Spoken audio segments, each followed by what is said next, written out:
Police are investigating Lauren Boebert on charges of domestic violence, and this time it's serious, and it could spell the end of her political career. Boebert's seat became a toss-up, and she's now running in a different district. She's up against stiff competition in the primaries.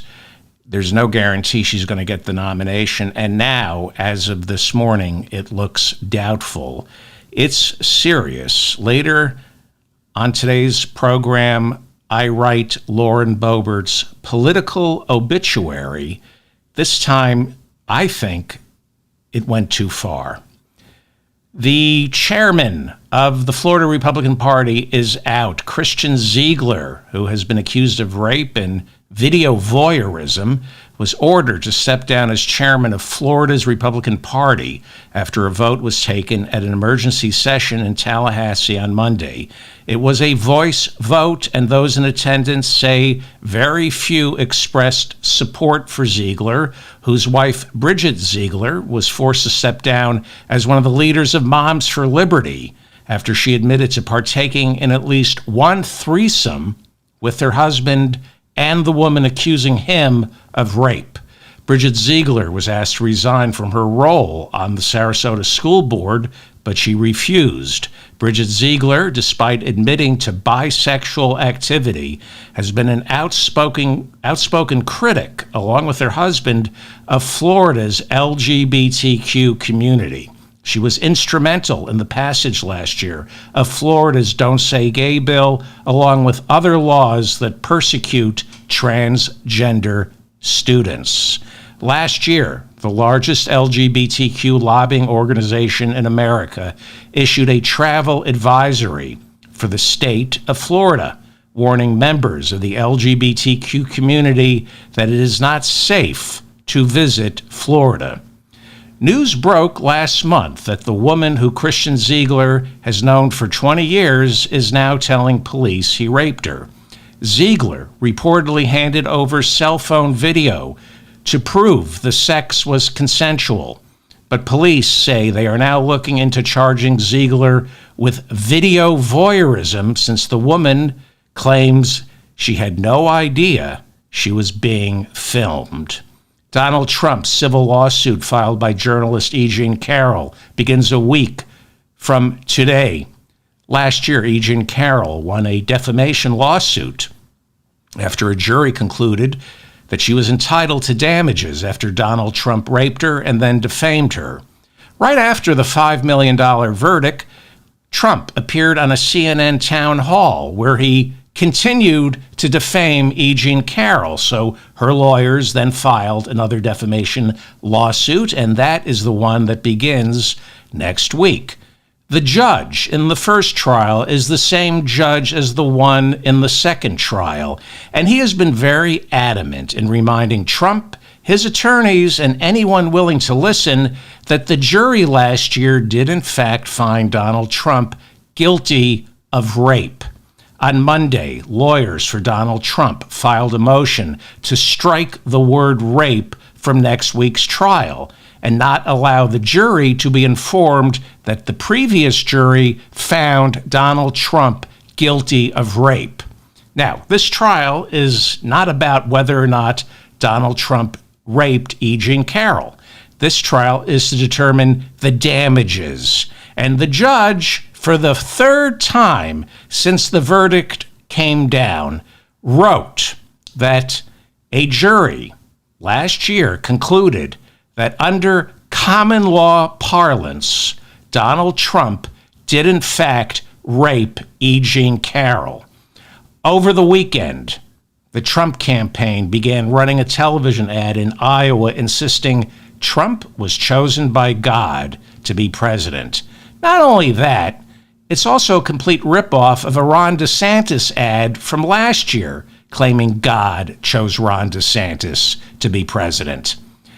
I'm starting to believe God is a Hollywood a-hole.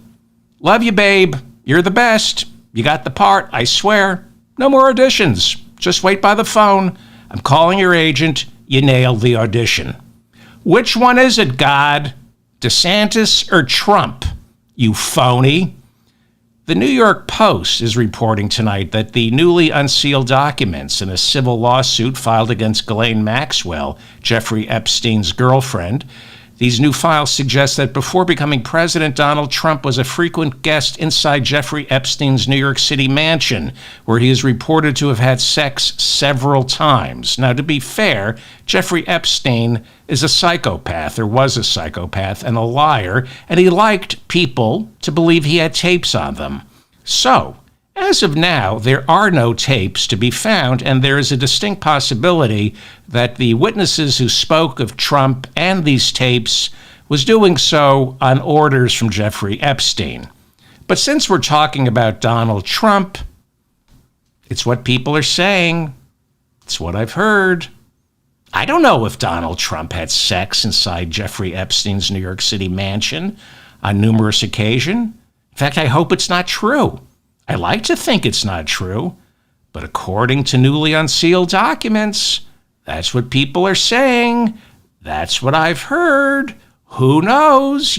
Someone should look into it. Again, I hope it's not true, but it wouldn't surprise me. What do you think? See how it works? I don't know if it's true. It's what people are saying. But here's what is true. This. So maybe the reports about the tapes have been discredited. Maybe they haven't been discredited. But Trump knew Jeffrey Epstein. He used to eat. We know he ate at his mansion in Florida. He also knew Jeffrey Epstein. He knew of Jeffrey Epstein. And when he became a president of the United States, he appointed this guy, Alexander Acosta, as U.S. Labor Secretary. If you remember, Alexander Acosta was the federal prosecutor who cut a deal with Jeffrey Epstein back in 2008. To refresh your memory, the FBI put together a 55-page indictment for Epstein involving 30 underage victims. Acosta, the U.S. attorney at the time down in Florida, shut the investigation down after Acosta worked out a deal with Epstein's lawyers for Epstein to plead guilty to lesser state charges of soliciting prostitutes, not underage women. Epstein pretty much ended up serving out his sentence under house arrest. He really didn't have to go to jail. Trump caved into pressure from Chuck Schumer and Nancy Pelosi when this was revealed that Acosta made the sweetheart deal. They said Acosta had to resign as Secretary of Labor, and he went. But not before proposing an 80% cut in the Department of Labor's agency that combats child sex trafficking. Hey, who was the lawyer that worked out this deal between Acosta and Jeffrey Epstein? Ken Starr. Ken Starr worked it out. He was the same Ken Starr who prosecuted Bill Clinton for lying under oath about oral sex, and then in 2020 was part of Donald Trump's defense team for the first impeachment. According to Judy Hirschman, a lawyer who wrote back in 2021 that she had an affair with Ken Starr, Starr asked her for some help on the Epstein case. When she expressed concern about the allegations, Ken Starr reportedly told her that Epstein was a good guy who promised him once this is over, he'll keep it above 18 from now on. Unquote. Ken Starr told his alleged mistress, come work on this case with me. Jeffrey Epstein promised, quote, he'll keep it above 18 from now on. Like it was a ticket for driving too slowly. Yeah, his foot was light on the pedal, but he promised me from now on he'll keep it above 18 from now on. He just needs to step on the gas. He's learned his lesson. What a forgiving guy Ken Starr is. Google Judy Hirschman and Medium. She wrote this on Medium about her affair with Ken Starr and some disturbing revelations about Supreme Court Justice Brett Kavanaugh. I don't have time to get into that, but Google Judy Hirschman and /Medium. She wrote the report on Medium. Ken Starr, before dying, as I said, served as Donald Trump's defense attorney in the first impeachment, along with Alan Dershowitz. Alan Dershowitz defended Donald Trump in the first impeachment, where Dershowitz famously said, quote, if the president does something to get reelected, then it's not illegal. Dershowitz was named 150 times in the newly unsealed Jeffrey Epstein documents. He's also the author of this 1997 legal chestnut entitled Statutory Rape is an Outdated Concept. ABC is reporting that special counsel Jack Smith has gotten Donald Trump's communications guru Dan Scavino to testify that he was in the White House on January 6, and that he and several other staffers begged Donald Trump to do something to stop the insurrection, but Trump just sat there with his arms folded, watching his television, refusing to say or do anything until moments later when Trump took to Twitter and blamed Mike Pence for not doing the right thing. Scavino, according to ABC News, is prepared to testify that after being told the Capitol was under siege, Trump's response was basically, let it burn, unquote.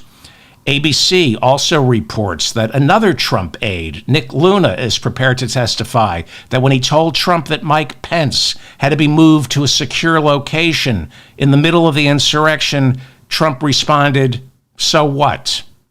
More and more reports coming out of the special counsel's office suggest that between Trump's White House chief of staff, Mark Meadows, turning state's evidence, and testimony from several other unindicted co-conspirators, it will be next to impossible for a jury not to convict Donald Trump in Washington, D.C., which might explain why Jack Smith was the victim of a swatting on Sunday night. Police were called to his house after someone called in a phony, anonymous report of a gunman holding people hostage inside Smith's home. This is what's going on. Trump supporters are swatting anybody who goes after Donald Trump. It also explains why over the weekend the presiding judge in that trial, Tanya Chutkan, was also the victim of a swatting. 1/3 of the special counsel's budget is spent on security for Jack Smith, his staff, and witnesses. 1/3 of his budget. More is being spent on round-the-clock protection for Judge Chutkan, as well as potential witnesses, and eventually they'll have to provide security for jurors and the court staff.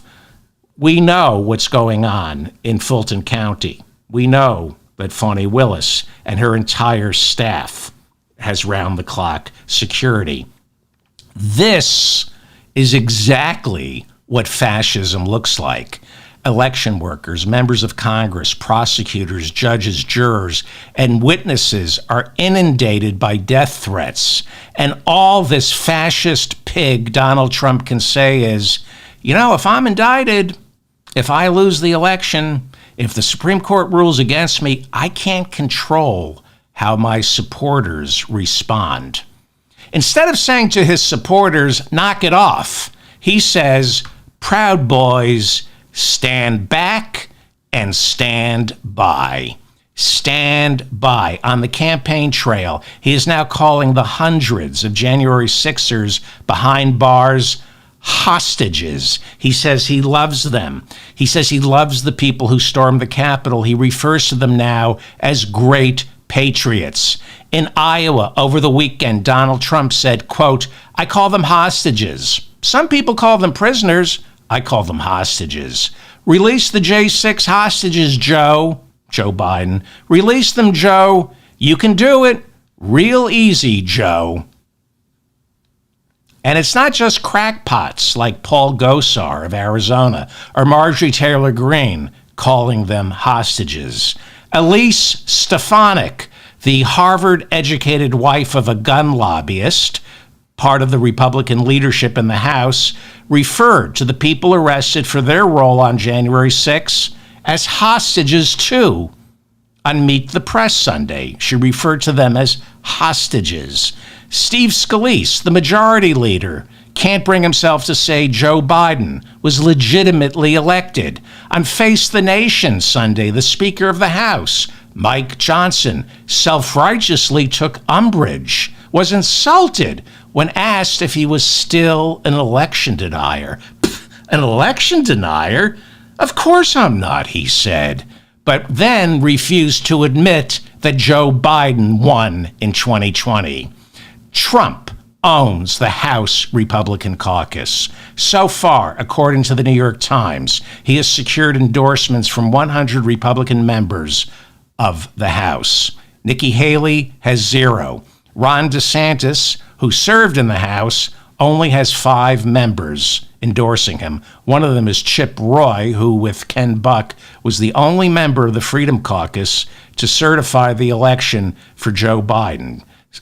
So to Chip Roy's credit, he certified the election for Joe Biden in 2020, and he's endorsed Ron De Santis, who is even worse than Donald Trump.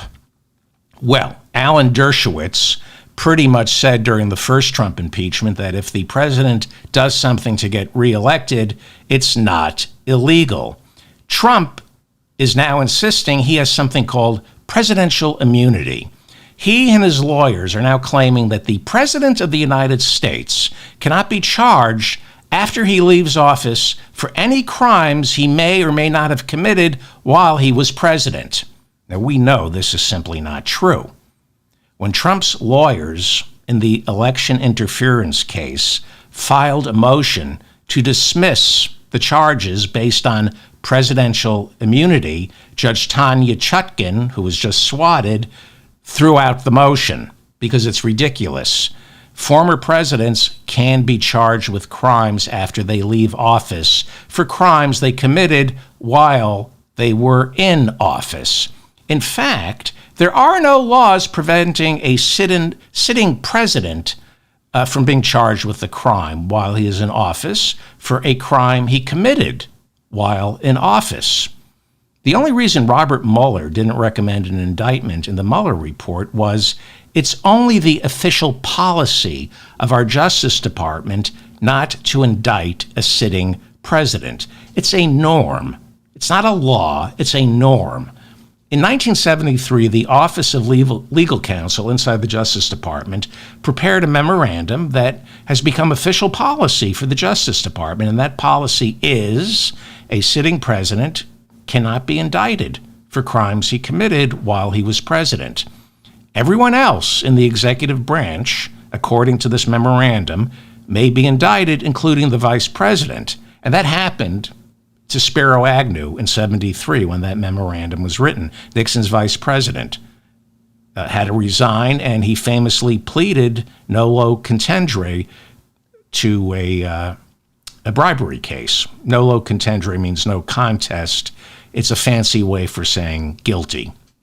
The Office of Legal Counsel, in their memo, in their 1973 memo, says that if Congress impeaches the president, removes him from office, if the Senate votes to remove him from office, then the Department of Justice can immediately indict him as an ex-president.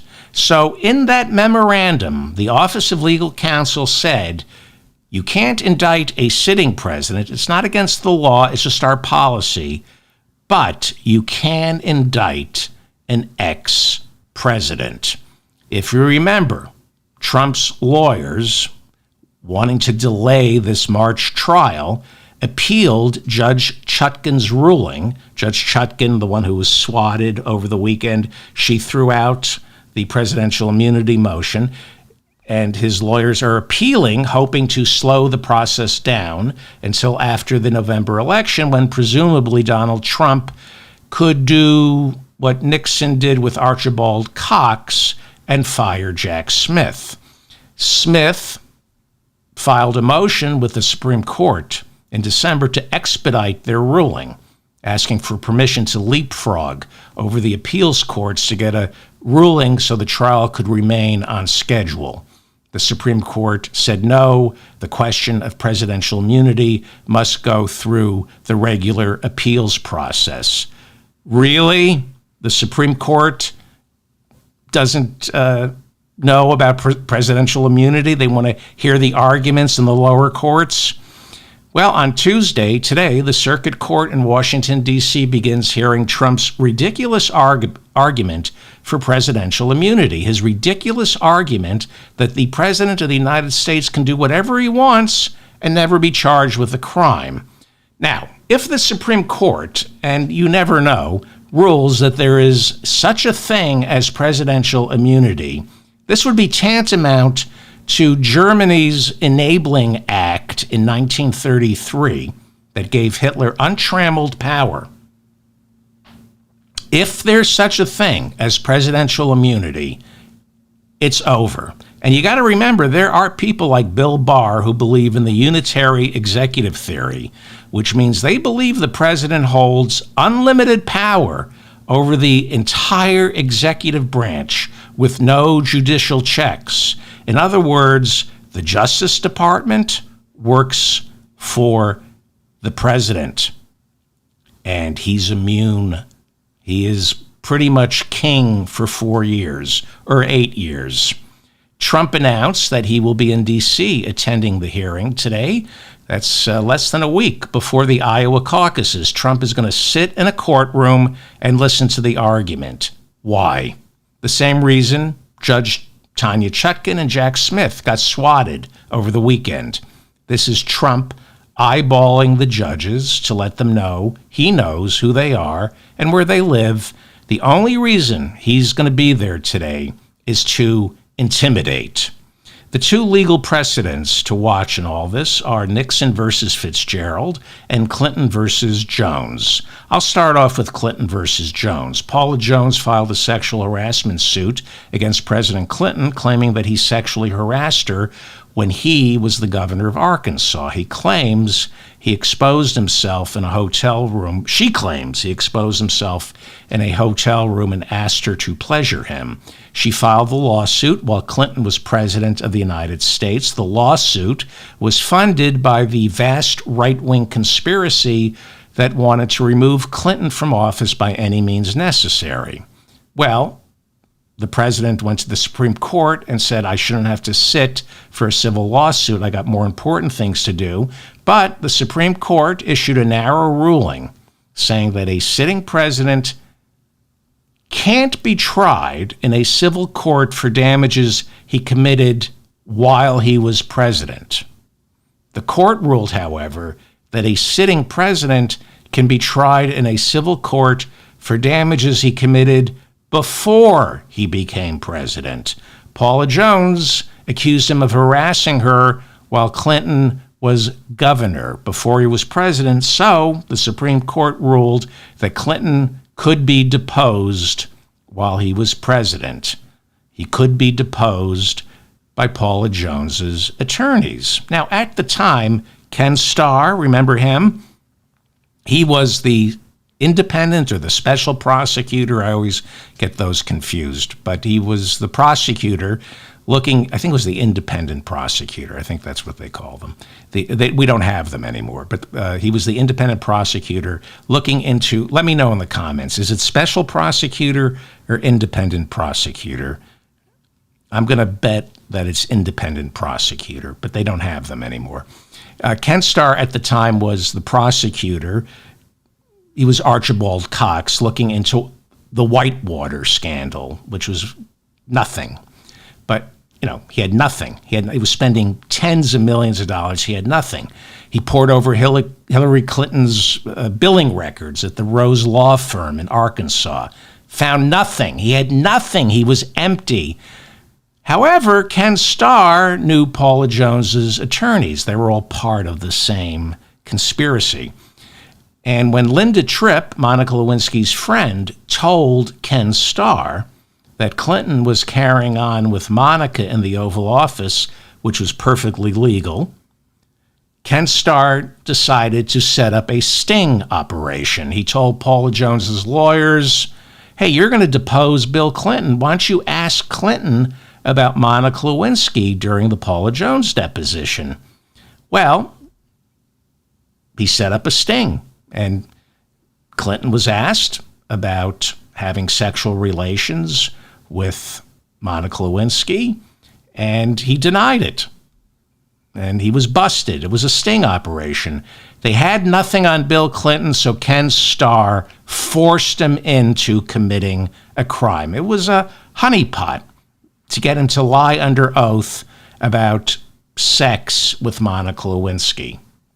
And everything stopped in this country. For 2 years, Clinton was impeached, not removed from office. So that's Jones versus Clinton, or Clinton v. Jones. You'll be hearing a lot about that today. The other legal precedent is Nixon versus Fitzgerald. In 1982, what would that be? 8 years? 74, 4, 6, and 2. 8 years after Nixon resigned, the Supreme Court ruled that I'm going quickly here. The Supreme Court ruled that a president is entitled to absolute legal immunity when it comes to civil liabilities for actions committed during his term in office. Right? You cannot sue a president in civil court for anything he did. He has absolute immunity. You cannot take him to civil court for anything he did to you while he was president. But the Supreme Court in Nixon versus Fitzgerald not only ruled, but emphasized, if you read the ruling, that the president is not immune from criminal liability for authorized or unauthorized acts as president. Let me repeat this because I know I'm going quickly. How are we doing on time here? Okay. In Nixon v. Fitzgerald, the Supreme Court in 1982 ruled and emphasized the president is not immune from criminal liability for authorized or unauthorized acts as president. Now, eventually the Supreme Court is going to have to take this case. And I have no doubt that the circuit court in D.C., which there's a 3-judge panel that is hearing the case starting today, I have no doubt they're going to cite Nixon versus Fitzgerald, and they're going to let stand Judge Tanya Chutkan's ruling that there is no such thing as presidential immunity from criminal prosecution after a president leaves office. Now, when it goes to the Supreme Court, they're going to have to do one of two things. Either uphold the lower court's ruling in favor of Judge Chutkan, or they're going to have to overturn Nixon v. Fitzgerald the same way they overturned Roe v. Wade. And if they overturn Nixon v. Fitzgerald, that's all she wrote. That's all she wrote. It's the Enabling Act. Say goodbye to democracy. Trump's lawyers in the Georgia RICO trial filed a motion to have those indictments thrown out on Monday. They're also citing presidential immunity. Once again, the real intent there is to start an appeals process that delays the Georgia trial until after the presidential election. And then, after the presidential election, assuming Trump wins, the Supreme Court will have to decide if a sitting president can be tried for a crime he committed during his first term, blah, blah, blah, blah. On Sunday, Trump warned that if he's not granted presidential immunity for what he did while president, he warned that when I get back into the Oval Office, I will criminally prosecute Joe Biden for the crimes he committed as president. And what are those crimes that Joe Biden committed? Allowing the migrants to come over the border? Really? You mean the same exact crime Donald Trump was guilty of when he was president? Like I said earlier, the Iowa caucuses are less than a week from this morning. What's amazing is so far we're not seeing any polling to suggest Trump is in any trouble with Republicans in Iowa or New Hampshire. Now, I just refuse to believe these polls. Iowa is next Monday. They're expecting a blizzard and below freezing conditions that day. So it could mean Trump supporters will stay home because they figure it's a lock. Why bother? He's going to win. Unless this Trump infection is so intense, nothing is going to stop these people from turning out for Mein Führer. We should see new polling this week that could suggest some shift, but it would have to be like the tectonic plates shifting. I've been waiting. This is when it's not likely. I've been saying DeSantis is going to win Iowa. Right now, my head says Trump wins. My gut says DeSantis, and my penis. All right. I don't want to tell you what my penis says. It's inappropriate. I have a rude penis. Doesn't know how to behave in public. That's why I never let it talk. But my gut is telling me that DeSantis wins. My head tells me it's Trump. My heart is telling my penis to shut up. My heart and my penis, they don't get along. We're waiting on the big Des Moines Register poll. It will be the last major poll before the caucuses. Again,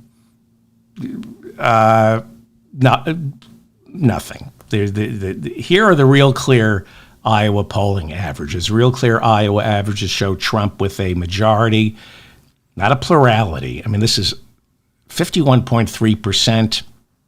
DeSantis is in second place with 18.6%. Haley is in third with 16.1%. But a new Morning Consult poll out late last night shows Haley moving into second place in Iowa, but Trump is peeling away from everyone in this poll with 58% of the vote. Again, that is a poll of a little under 400 likely caucus goers. Okay, but these are legitimate polls. What is shocking here, not just with the Morning Consult poll, what is shocking with the Real Clear averages of all the polls is we always thought there was a ceiling in the Republican Party for Trump and that his only way was down. His only way was down. He couldn't top out past 40%. Again, this is one poll, but he's busting through the ceiling, 58%. And the averages have him at 51%. I mean, it just can't be right. He's moving above the ceiling. We were trying to establish a floor in the polling.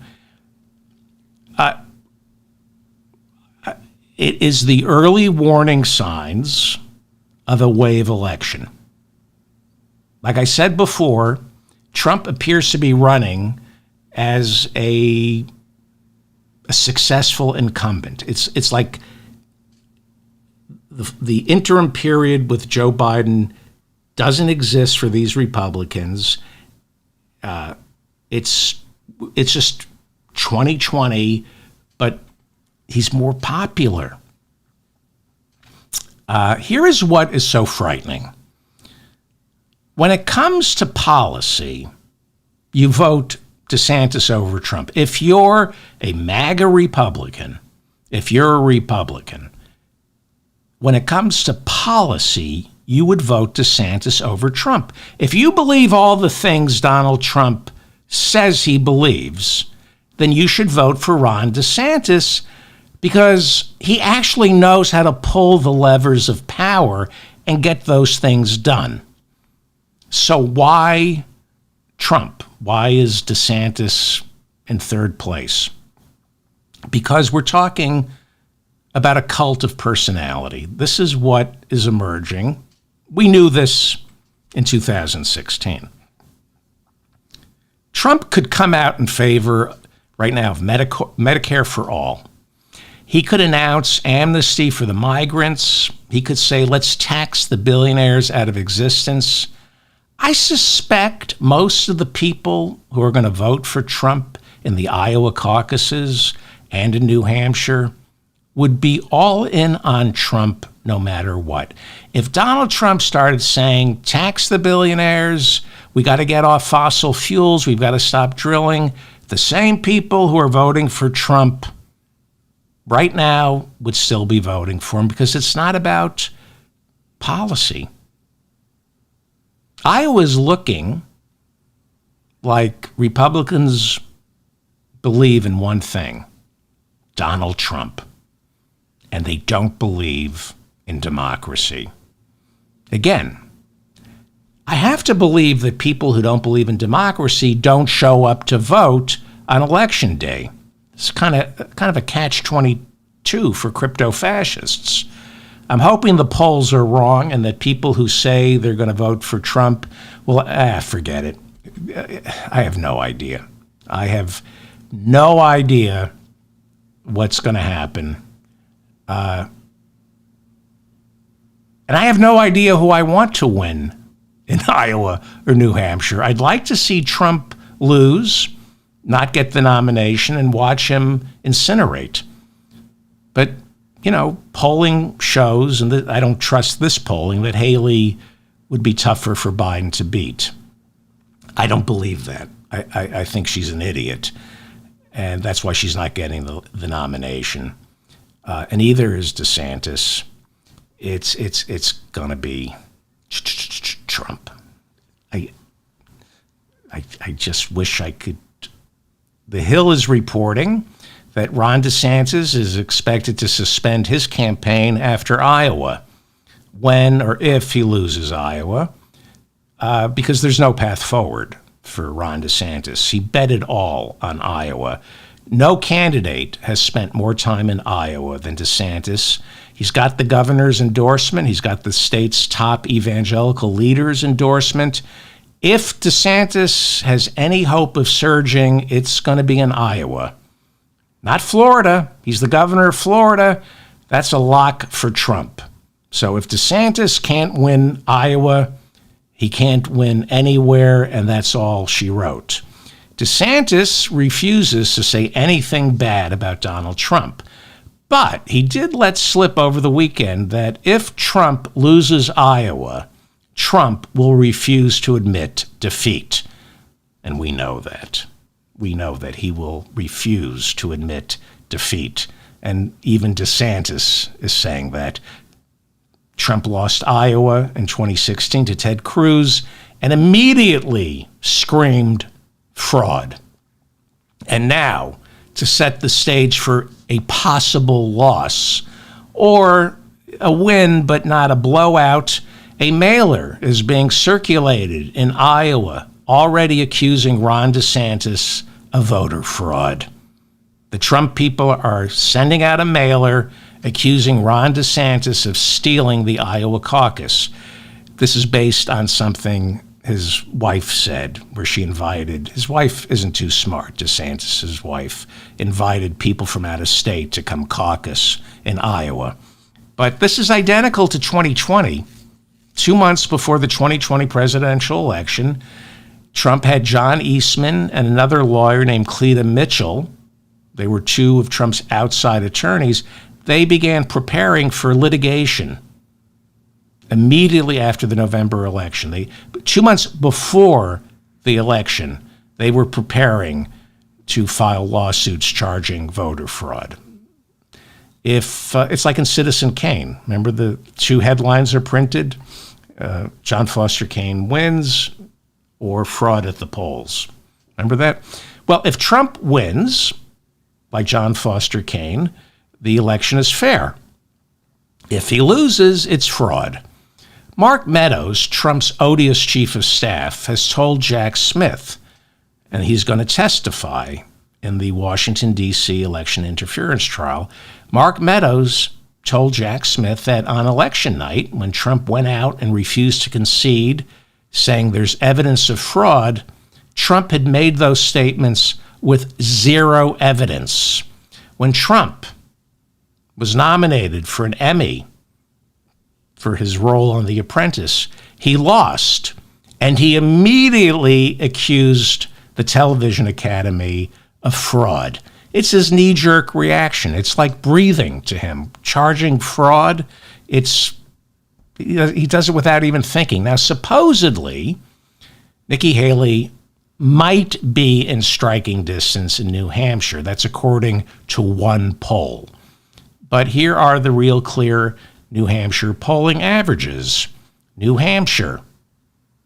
Real clear polling averages show Trump with 46.3%, Haley with 24%. I don't know. I do know Trump is probably going to have this wrapped up after Super Tuesday. Meanwhile, God bless him, Chris Christie is still out there. He's all in on New Hampshire. DeSantis is all in on Iowa. Chris Christie isn't in Iowa, but he's all in New Hampshire because he's the governor of New Jersey, and, you know, he's not a favorite son in New Hampshire, but he's a Northeastern Republican. Because of the laws in New Hampshire, Christie is urging independents now to vote against Trump in the primary. So we're going to see tens of thousands of independents, even Democrats, voting in the Republican primary. So here's where it stands. There are two places Trump could conceivably lose, and only two places: Iowa and New Hampshire. That's it. We'll know if he's vulnerable. Well, we'll know after Iowa. If he wins Iowa, it doesn't look like he's going down. If Trump wins Iowa and New Hampshire, it's over. He's got the nomination. The election isn't over. Only incumbents win Iowa and New Hampshire. If he wins Iowa and New Hampshire, you're looking at 2020. It's Trump running for re-election, probably stronger. People forget. The Republicans learned nothing from January 6th, or they learned something that I don't even want to think about. My guess is Trump wins both. He wins Iowa, he wins New Hampshire, but because it's not a blowout, he'll declare fraud at the polls.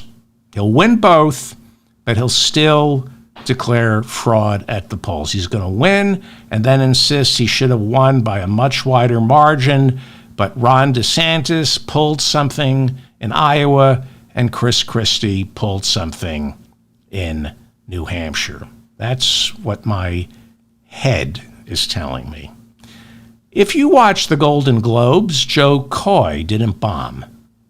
The director bombed. Every time Joe Coy mentioned a celebrity, that idiot director cut to that celebrity. Celebrities don't laugh. Taylor Swift isn't there to be made fun of. She's there to grab an award and go home. But CBS, in their infinite wisdom, decided Joe Coy's monologue is all about seeing celebrities react to being made fun of. They couldn't wait to take the camera off Joe Coy. His jokes were fine. For an award show, they were fine. He does not deserve what they're doing to him right now. I mean, he's on an apology tour because the director of the Golden Globes sucked. The director shot the Golden Globes, or at least Joe Coy's monologue, like it was a Comedy Central roast. Let's see the celebrity's reaction. No, we don't need to see the celebrity react. Celebrities, we know these celebrities are not there to be made fun of. They are at a Comedy Central roast. They're there to pick up an award and go home. Joe Coy did fine. The only thing he did wrong was he threw his writers under the bus. He panicked. He said, I didn't write these jokes. That was bad. And then he said, the jokes that are working are the ones I wrote. That was pretty sweaty. So that's what he should be apologizing for. I'm telling you, anytime the director does a cutaway for an audience reaction, you're taking focus away from the host. Joe Coy did not bomb. The director did. Watch Dave Chappelle. I've been watching Chappelle. I mean, the transgender stuff is unforgivable, but he is the best stand-up. I mean, he's brilliant. Every time he says something, you stay on Dave Chappelle.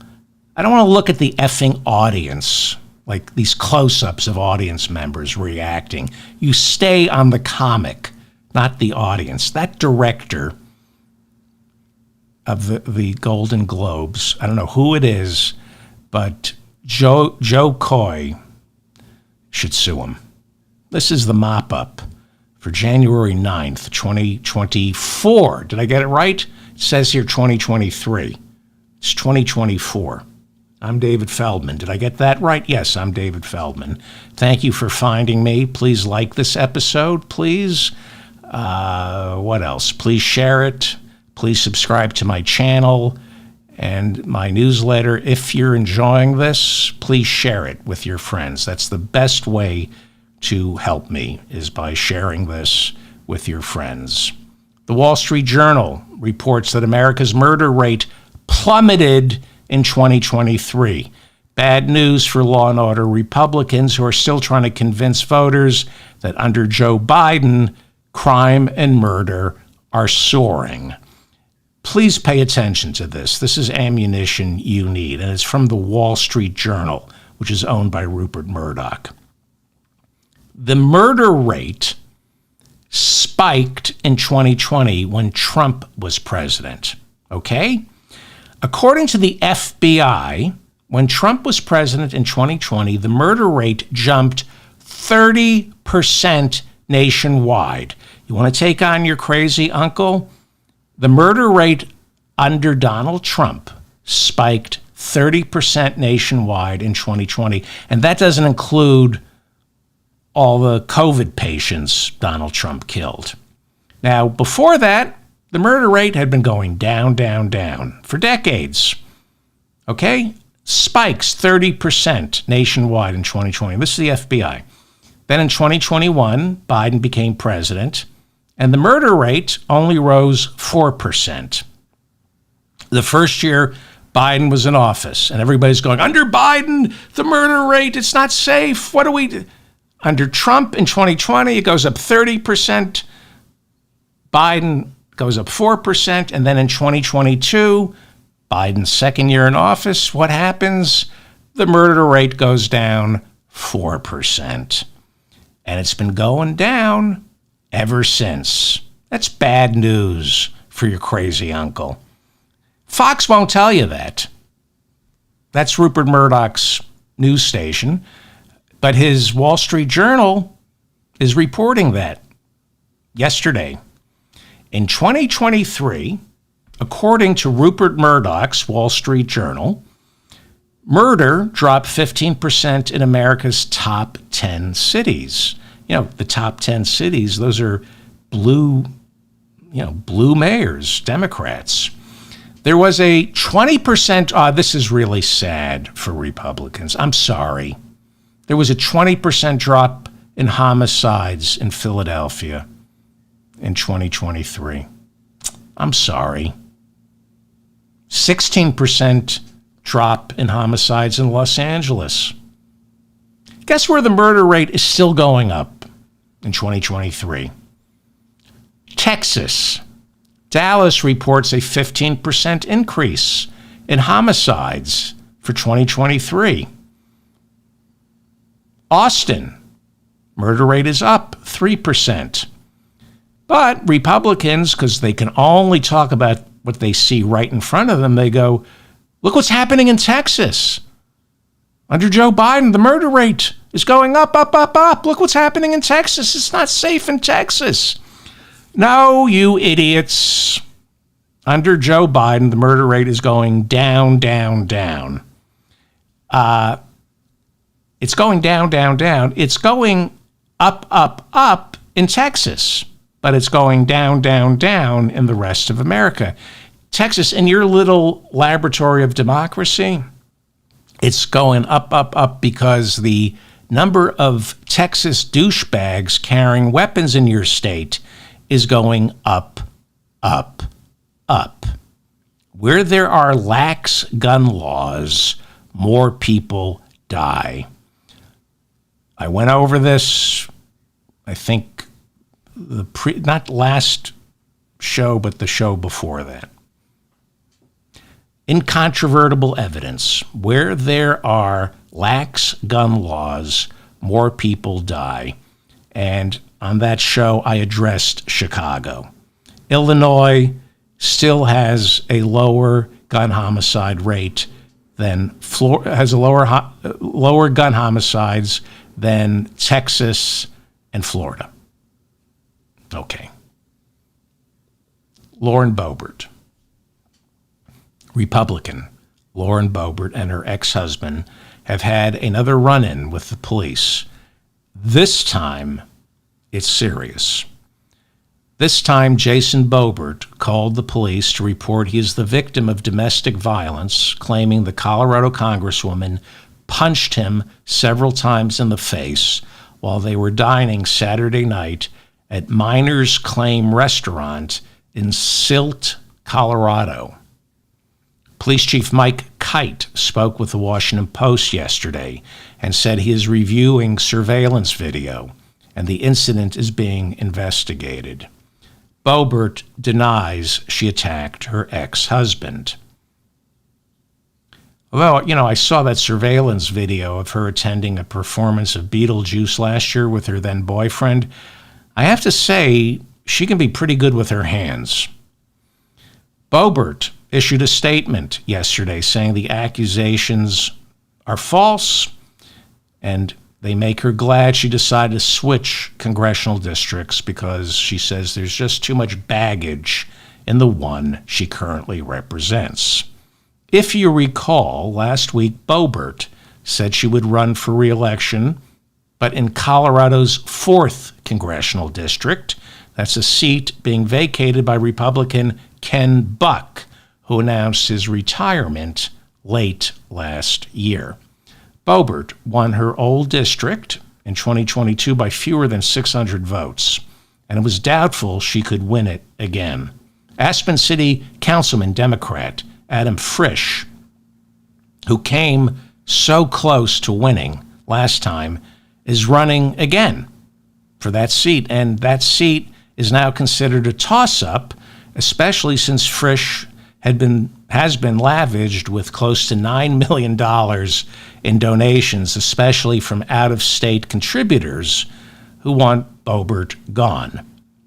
She knows she can't win in the 4th district, so she's running in the 3rd. And wait a second. Is it the 4th? I think she's she represents, I apologize. I think she represents the 4th district and Ken Buck represents the 3rd. Let me know in the comments. I think she's running now in the 3rd congressional district. And there's no guarantee that she'll get the nomination. So far, there are at least 12 other Republicans who are running to replace Ken Buck. And Ken Buck is no fan of Lauren Boebert. Ken Buck, he, along with Chip Roy, were the only members of the Freedom Caucus not to certify, who certified the election for Joe Biden. This is bad. This police investigation, I think, is the end of Lauren Boebert. I just don't see how she can win the primary going up against 12 other Republicans, respectable conservatives. There's no such thing, but I just don't see how she wins Ken Buck's district, the nomination. Ryan Biller in Politico wrote a profile on Boebert before this new domestic violence story broke. And in that article, he reminds us that during her 2 terms in office, Boebert fought mask and vaccine mandates in and out of Congress. The Ethics Committee under Pelosi fined her $500 for refusing to wear a mask. She insisted on carrying her sidearm inside the Capitol, refused to go through the metal detectors, got into it with the Capitol Police. She heckled President Biden during his State of the Union. On January 6, 2021, she tweeted, "Today is 1776." And then during the insurrection, tweeted out Nancy Pelosi's whereabouts. Saturday night's incident was not the first time Colorado police had to be called on the Boeberts. You know, voters take this seriously, especially Republicans. If you're trying to endear yourself to Republicans as a carpetbagger in a new congressional district, this is bad. Last year, police had to perform a welfare check on one of Boebert's sons after he called 911 saying his dad was, quote, throwing him around the place. Neighbors have called the police several times on Boebert's husband for his reckless speeding, his dogs, his dangerous dogs. And Jason Boebert ended up doing time in jail after exposing himself to two underage girls while he was on a bowling date with Lauren Boebert. As a congresswoman, and there have been other police incidents,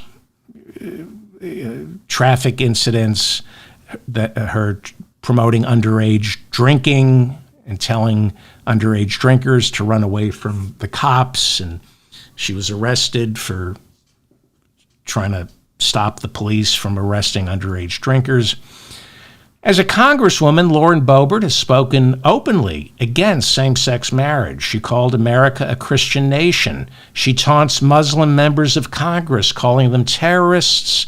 She is adamantly pro-life, became a grandmother last year at the tender age of 36 when her teenage son impregnated his high school girlfriend, repeating Boebert's own history of being forced to drop out of high school after she became pregnant.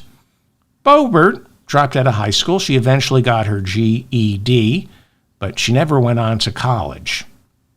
And despite several arrests, she somehow won the Republican nomination for Colorado's, I believe, it's either the 3rd or the 4th congressional district in 2020. I'm sorry. If you live in Colorado, I apologize. She beat out the Republican incumbent, Congressman Scott Tipton, who pretty much shared Boebert's views, especially on immigrants and Donald Trump. So how did someone like Boebert rise truly out of nowhere to unseat a 5-term Republican incumbent? Someone Republicans in Colorado considered a respectable conservative. Even Donald Trump, who was president at the time, endorsed Scott Tipton, not Boebert. How did she come out of nowhere? Guns. Guns, guns, guns. She put guns on the ballot.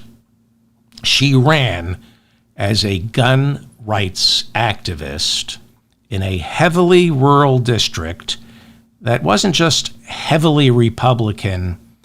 It's a district that's heavily armed in a state that is blue and getting increasingly blue, reliably blue. We're talking about Colorado, whose Supreme Court just took Trump's name off the ballot, citing Section 3 of the 14th Amendment. But out where Boebert lives, the voters love guns, Jesus, and the flag, just not each other. So guns became Boebert's calling card in 2020, and nobody saw it coming. Not Trump, nobody in the GOP. They underestimated how low you can scrape from the bottom of the barrel to win over Republican voters.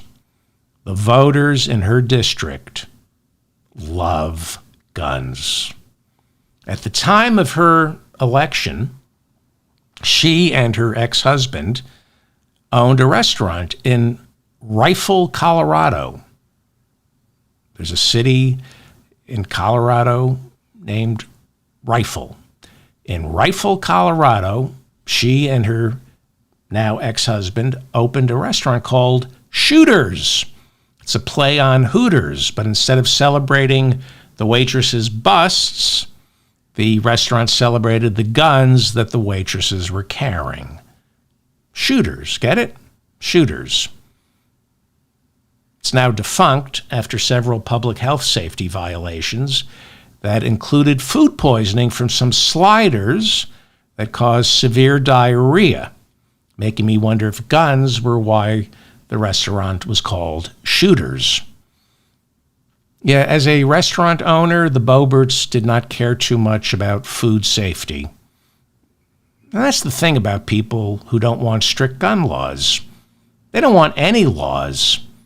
If a restaurant makes you sick, let the market decide by giving everyone food poisoning. That's what they say. That's what Milton Friedman literally said. You don't need food inspectors. People get sick, they stop coming back to your restaurant. Like I said, Trump had endorsed the incumbent, not Boebert. Even he didn't know what he had unleashed. This was 2020, and he had no idea what had been unleashed in the extremely red rural districts where an evolutionary dead-ender like Lauren Boebert could sidle up to Christian nationalists, QAnon supporters, the 3%ers, while at the same time thanking God for the Proud Boys. That's who supported her. That's who she made her alliances with. Christian nationalists, QAnon, 3%ers, and the Proud Boys. Trump was running for re-election in 2020. The gloves were off. And in Colorado, he had no idea how off they were. This is the Republican Party. Now, I say she's written her political obituary. She's running for Ken Buck's seat. Ken Buck is if you're a Republican, he is a respectable Republican. I'm writing her political obituary this morning. If she gets the nomination for Ken Buck's seat, we're looking at a wave election in 2024, a bad wave. Pay attention to the primaries. I think they're in June for Ken Buck's seat. When Boebert said last week she was switching districts to run for Ken Buck's seat, Speaker Mike Johnson endorsed her. He has no choice. He needs her right now. So he endorsed her. He has to. Johnson currently has a 2-seat majority in the House. Steve Scalise is away getting stem cell treatment for his cancer. Kevin McCarthy, the former speaker, quit Congress altogether. George Santos was thrown out, and Ohio Congressman Republican Bill Johnson is out the door early. 2 seats. If Boebert is arrested, Colorado police are looking into this. And from what I've been told and what I've read, this is pretty bad. If she's unable to return to Washington, D.C. because of these legal problems with her husband, if the surveillance video is as bad as her husband says and other people on the ground in Silt say it is, and that she has to step aside, That will leave Speaker Mike Johnson with a one-vote majority in the House, just as the possibility of a government shutdown looms over Washington, D.C. Remember, the first ladder of the continuing resolution expires on January 19th, where 20% of the government would no longer be funded, and then the rest of the government would shut down on February 2nd, when the continuing resolution's second ladder expires. And Mike Johnson is flailing and failing to keep his caucus in line. All it takes now is one vote, right, to vacate the chair? Or two votes for him to lose the speakership. Over the weekend, an agreement between Mike Johnson in the House and Chuck Schumer, the Democratic Senate Majority Leader, was reached regarding a top line for discretionary spending. The budget, if you remember, is divided into three buckets. I promise this will be 10 seconds. Those buckets are, the budget is divided into three buckets. Those buckets are interest on the debt, that's 8% of the budget. Then there's mandatory spending, that's spending that's non-negotiable, like Medicare, Medicaid, and Social Security. That's 66% of the budget. And then there's discretionary spending. Discretionary spending makes up 26% of the entire budget, and that's what we're talking about. That's what the fight is over. They're fighting over 26% of the federal budget. Discretionary spending.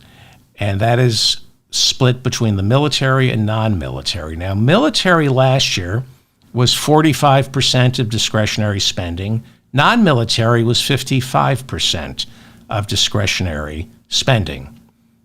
The top line agreement that you've been hearing about is about discretionary spending. This is what the big fight is over. This is what the big budget battle is over. Schumer and Johnson agreed that $1.66 trillion would be the number for discretionary spending.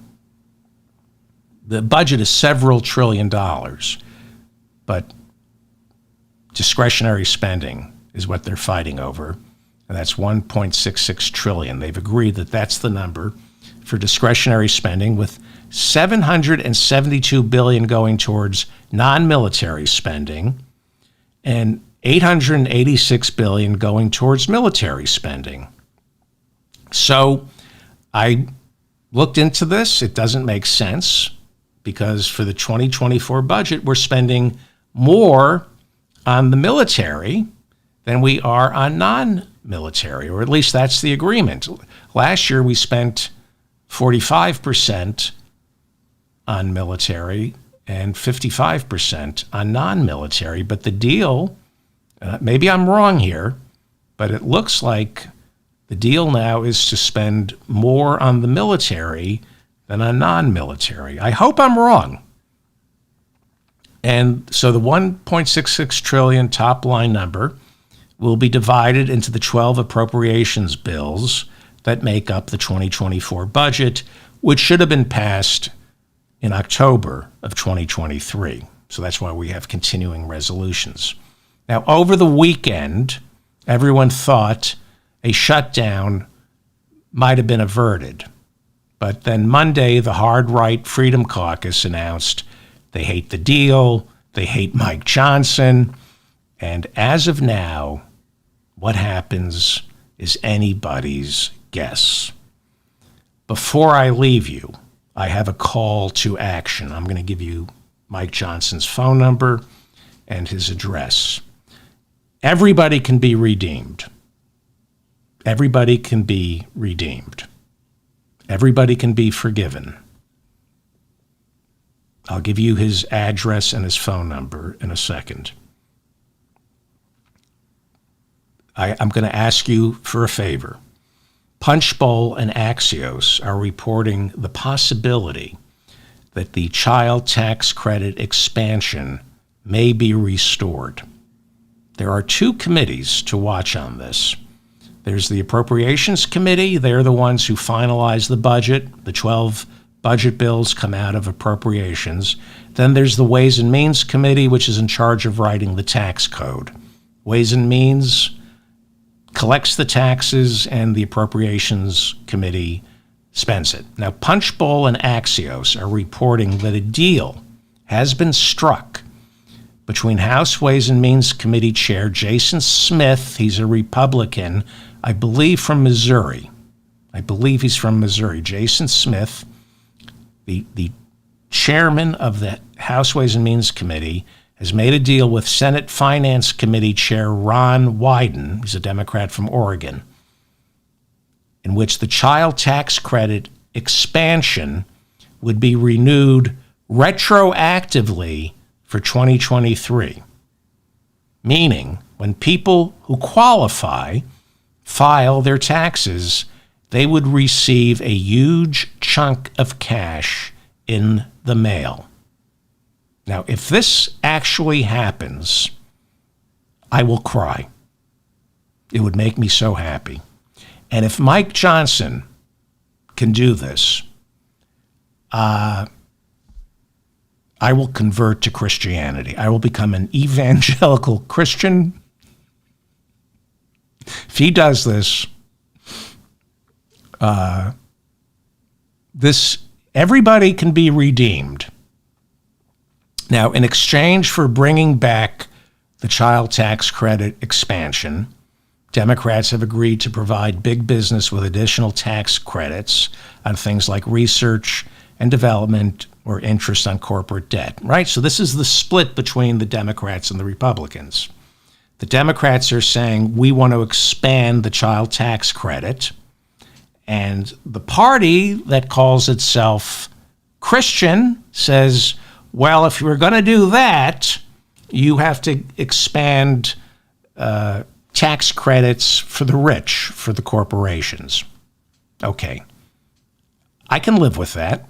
Punchbowl reported late last night that the House Rules Committee, that there is no appetite for expanding the child tax credit in the House Rules Committee, which means Mike Johnson, if he's the Christian he says he is, he would have to then get an up or down vote on expanding the child tax credit by suspending the rules.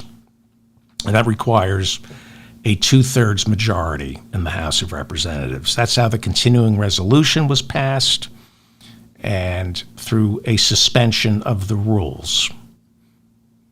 That means Democrats and Republicans would have to vote for this, because when you suspend the rules, you need a 2/3 majority in the House.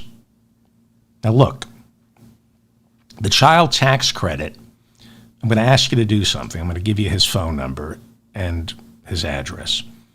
The child tax credit was expanded temporarily under Biden, and the number of children living in poverty here in America was cut in half.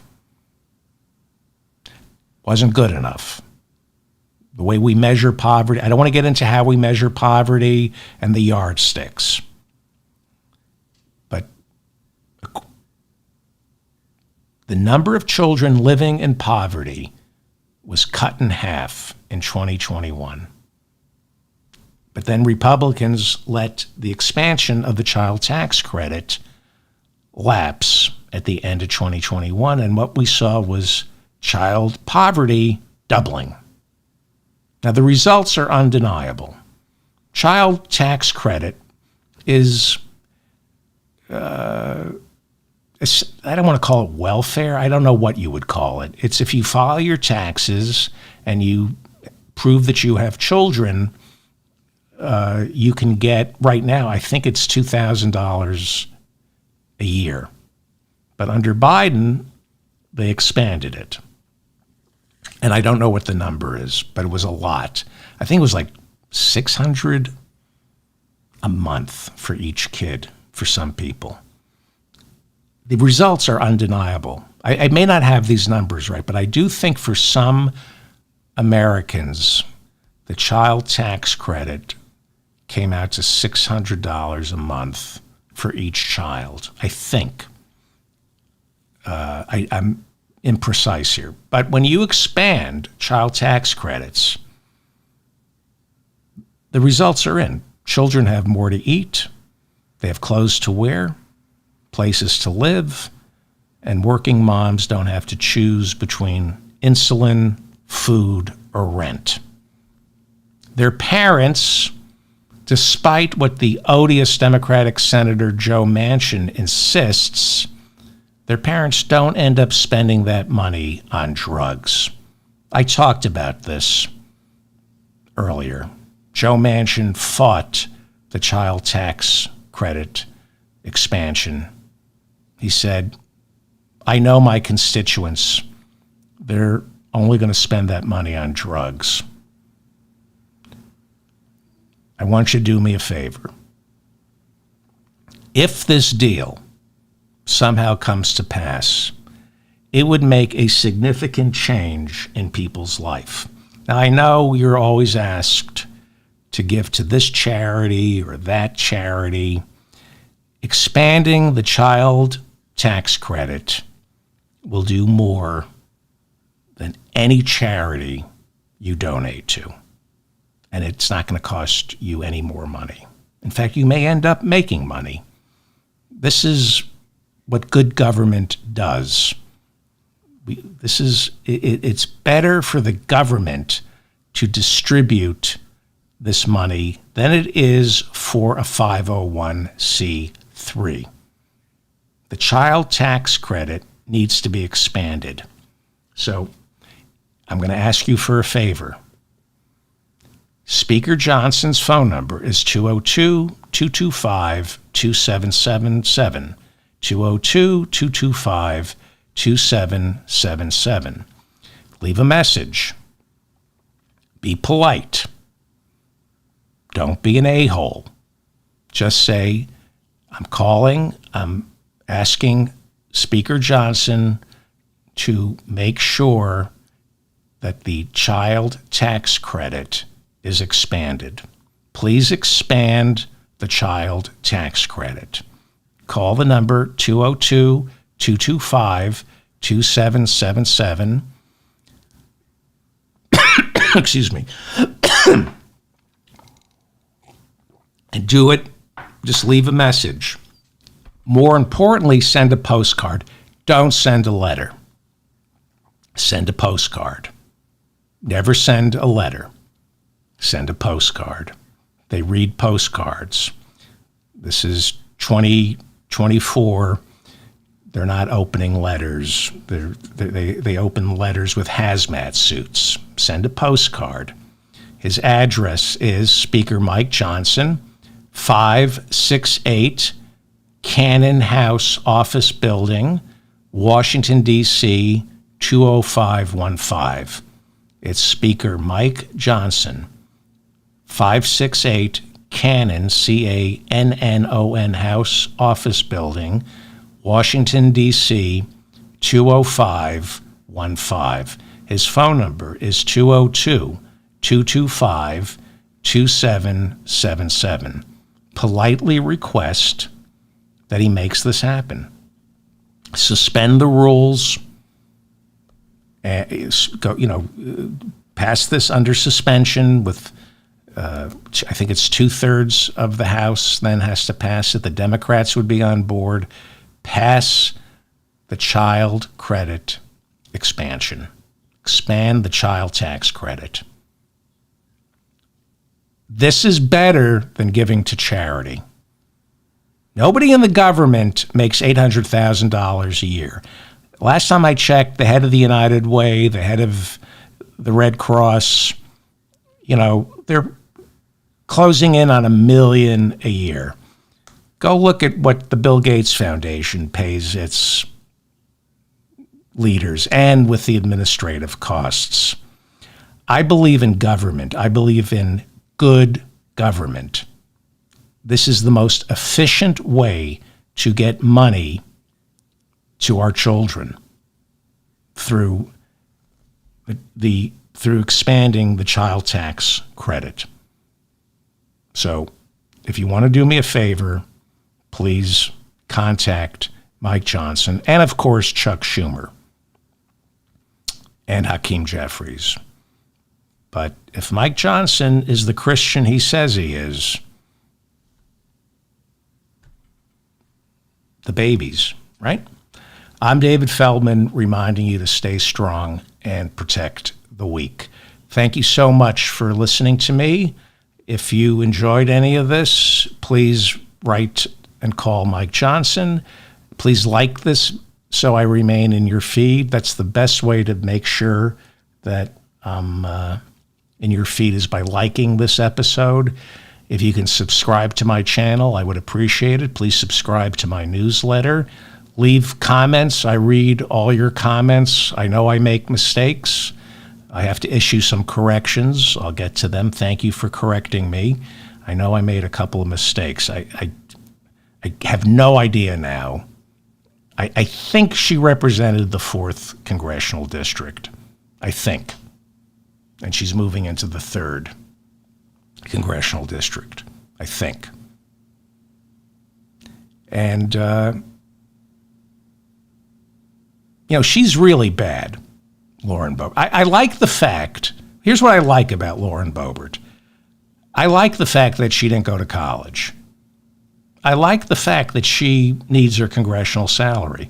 I like the fact that she was a single mom who dropped out of high school and took a job at McDonald's. I like the fact that, she was a pipe fitter. She knows what it's like to actually work for a living. And I respect that. I wish we had more members of Congress with her background. And, she's an idiot, but she's no fool. She's no fool. Well, I watch her speak on the House floor. She's a quick study. She teaches her staff to fill her with information, and she gets her talking points down. She familiarizes herself with the congressional rules. She knows which ones to follow and which ones to violate. I've never taken her seriously. I think she's a danger to the community. I feel sorry for people who live in rural Colorado and are surrounded by people who either like Lauren Boebert or are like Lauren Boebert. She, in many ways, she's like Ronald Reagan or George Bush. She knows enough to look like she knows what she's talking about. She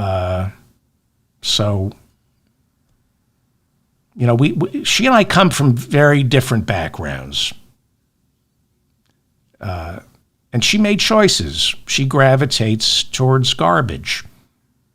That was her, we make choices in life.